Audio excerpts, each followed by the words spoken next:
ইংৰাজী 19 20 21 ন ইংৰাজী 19 20 21 নমস্কাৰ বন্ধু বান্ধৱীসকল আমাৰ ঢকুৱাখানাৰ ঘিলামৰাত এটা সুন্দৰ অনুষ্ঠান আয়োজন কৰা হৈছে এই হেতুকে ঢকুৱাখানাৰ টাই আহোম ক্ষেত্ৰত পূৰ্ণ গতিত বিহু আখৰা চলি আছে এইসকলে বিহু শিকাই আছে বুলি মই জাষ্ট দেখি পাইছোঁ তাৰপিছত তোমালোকৰ নামকেইটা কৈ যোৱা নমস্কাৰ মোৰ নাম শ্ৰী ঝৰ্ণা বৰুৱা তোমাৰ মোৰ নাম চান্দিনী বৰা তোমাৰ জিস্মি হাজৰিকা নমস্কাৰ মোৰ নাম শ্ৰী ঋষিকা গোহাঁই নমস্কাৰ মোৰ নাম শ্ৰী দীপশিখা শইকীয়া মোৰ নাম শ্ৰী ঋতুপৰ্ণা গগৈ তাৰপিছত ইমান সুন্দৰকৈ যে তোমালোকৰ বিহু আখৰাটো চলি আছে তাৰ সম্পৰ্কত অলপমান তুমি ৰাইজক উদ্দেশ্যি কৈ দিয়া নমস্কাৰ প্ৰথমে সমূহ ৰাইজলৈ আগন্তুক ৰঙালী বিহুৰ আগতীয়াকৈ ওলগ জনালোঁ আমাৰ এই অনুষ্ঠানটোৰ মুখ্য উদ্দেশ্য আছিলে বিহুৱতীসকলক মানে যিসকল বিহুৱতী হওক বা নাচনী হওক তেওঁলোকক যাতে আমি বিহুৰ লগত জড়িত কৰি ৰাখিব পাৰোঁ গাঁৱে গাঁৱে বিহু মৰাৰ উপৰিও যাতে আমাৰ যিখন কেন্দ্ৰীয়ভাৱে বিহু ৰঙালী বিহু উদযাপন কৰা হয় ঘিলামৰা তাতে যাতে আমি 1000 গৰাকী নাচনীক একেলগে এটা সমাৱেশ কৰাৰ পদক্ষেপ হাতত লোৱা হৈছিলে এই 1000 গৰাকী নাচনী কেৱল আমি প্ৰথম দিনৰ বাবেই নহয় বা এটা অনুষ্ঠান পৰিৱেশন কৰিব সেনেকুৱা ধৰণৰ কোনো উদ্দেশ্য নহয় আমি 1000 জনী নাচনীক প্ৰায় 3 দিনৰ বাবে আমাক লাগিব 3 দিনে তেওঁলোকক আমি বিভিন্ন ধৰণৰ কৰ্মক্ষেত্ৰত বা বিভিন্ন ধৰণৰ আমি দায়িত্ব অৰ্পণ কৰিম তেওঁলোকে তেওঁলোকৰ কামবোৰক কৰিব লাগিব যাতে আমি তেওঁলোকক সংযোগ কৰি ৰাখিব পাৰোঁ মানে বিহু ক্ষেত্ৰখনত তেনেকুৱা ধৰণৰ এটা পদক্ষেপ লোৱা হৈছিলে আৰু সেই পদক্ষেপ যিহেতু পদক্ষেপৰ প্ৰথম দিনাখন আমি এটা অনুষ্ঠান ৰাখিছোঁ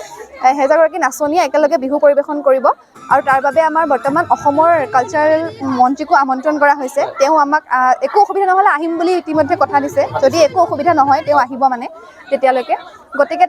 সেই আমাৰ যিখন বিহুৰ জাতীয় পতাকা উত্তোলন হয় বিহুৰ পতাকা উত্তোলনৰ পিছতেই প্ৰগ্ৰেমটো আমাৰ ৰখা হৈছে অনুষ্ঠানটো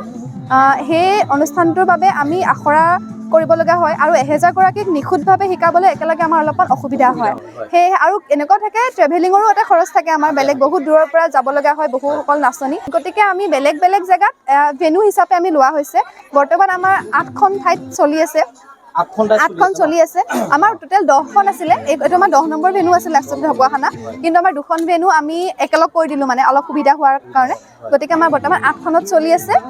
বিভিন্ন ধৰণৰ পঞ্চায়তৰ পৰা ছোৱালীবোৰ আহিছে আৰু পঞ্চায়ত সাপেক্ষে আমি ভেনুবোৰ লৈছিলোঁ মানে আৰু ঢকুৱাখানাৰ গোটেইকেইখন পঞ্চায়ত গোট খাই প্ৰথমে আমি ফাটবিহুতলীত লৈছিলোঁ ইয়াৰ যিটো ভেনু আছিলে তাৰপিছত আমি দেখিলোঁ তাত বিভিন্ন ধৰণৰ কৰ্মশালা হৈ আছে আৰু নাচনীসকলে অলপমান অসুবিধা পালে গতিকে আমি এই টাই আহোম যিখন গৱেষণা কেন্দ্ৰ খেলপথাৰ তাৰ পৰা আমি পাৰ্মিশ্যন লৈ আমি ইয়াতে তাৰপিছত আৰম্ভ কৰিছোঁ আৰু আমি এই নাচনীসকলক বিভিন্ন ধৰণৰ ভেনুত যিহেতু শিকাব যাব লাগিব গতিকে আমি প্ৰথমে সেই হিচাপত 32 গৰাকীকৈ ট্ৰেইনাৰ বুলি নকওঁ প্ৰশিক্ষক বুলি ক'লেও আচলতে ভুল হ'ব তেওঁলোকো শিকি আছে আমি বৰ্তমান শিকিয়ে আছোঁ বিহু কিন্তু সুবিধাৰ বাবে মানে আমি ভাগ কৰি ল'বলৈ যাতে সুবিধা হয় তেওঁলোকে যাতে অকণমান গৈ আগতীয়াকৈ দেখুৱাই দিব পাৰে গতিকে প্ৰথমে আমি 32 গৰাকী শিকাই লৈছিলোঁ 32 গৰাকী এতিয়া 32 গৰাকী আমাৰ বিভিন্ন ধৰণৰ জেগাত 2জনী 3জনী এনেকৈ যেনেকৈ য'ত পাৰিছে আৰু গৈ আমাক প্ৰশিক্ষণ বৰ্তমান দি আছে আৰু আমাৰ প্ৰশিক্ষণ প্ৰায় সম্পূৰ্ণ হৈ উঠিছে ইয়াত আৰু আমাৰ 3 দিন আছে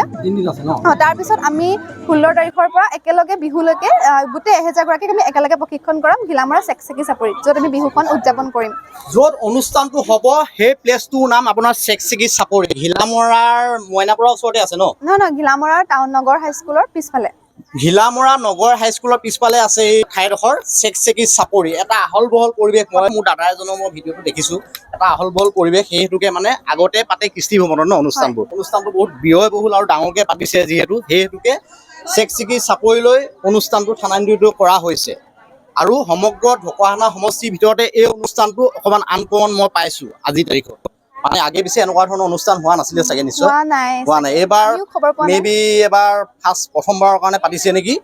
ঠিক আছে ভাল লাগিব অনুষ্ঠানটো তাকে সকলো আহিব আপোনালোক সেই অনুষ্ঠানটোলৈ সময় অলপ উলিয়াই চেনেলৰ যোগেদি সমূহ অসমবাসী ৰাইজক আমাৰ অনুষ্ঠানটোলৈ আমন্ত্ৰণ জনাইছোঁ আৰু আপোনাকো ধন্যবাদ আমাক এনেকুৱা এটা প্লেটফৰ্ম দিলে যাতে আমি আমাৰ অনুষ্ঠানটো অকণমান প্ৰচাৰ আৰু প্ৰসাৰ কৰিব পাৰোঁ আপোনালোক সকলোৰে সহযোগিতা কামনা কৰিলোঁ নিশ্চয় তাকে বিহু বুলি ক'লেনো কোনে বেয়া পায় অকল আমাৰ অসমীয়া বুলি নহয় অসমত থকা সকলো মানুহে বিহু বস্তুটো ভাল পায় সেইটোকে সকলো আহিব টাইম এটা মিলাই পিনে আৰু তাত লগ পাম বিহু বিহু বিহুতি আমাৰ বিহুতি নীতি বিহু বিহু বিহুতি আমাৰ বিহুতি নীতি কাতি বিহু কঙালী মাঘৰ বিহু ভোগালী মাঘৰ বিহু ভোগালী বহাগতে ধেমালি গৰু সমনীয়া গৰু বিহু দিনা পুৱাতে উঠিলে গৰুকে ধুৱালো লাও খা বেঙেনা খা থেকেৰা খা কেলা খা বছৰি বাঢ়িছে হয় এটা পইতা ভাত দীঘলতি দীঘল পাত পাখি মাৰো যাম যাম গৰু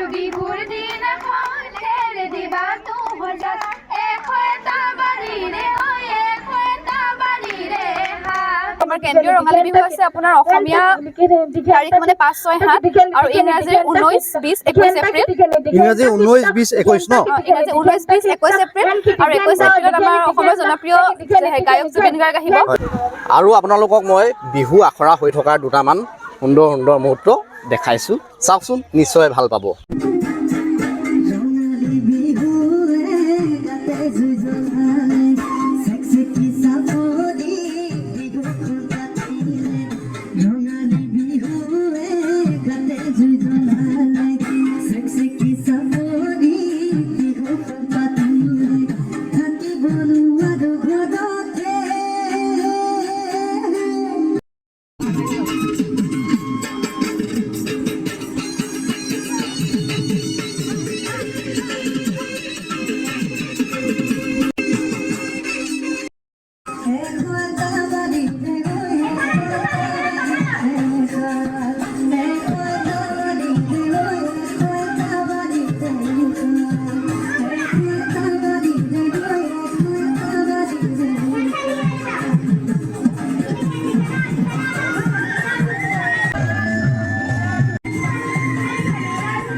হাৰিব মৰে বাঢ়ি চোতাল দীঘল কৰি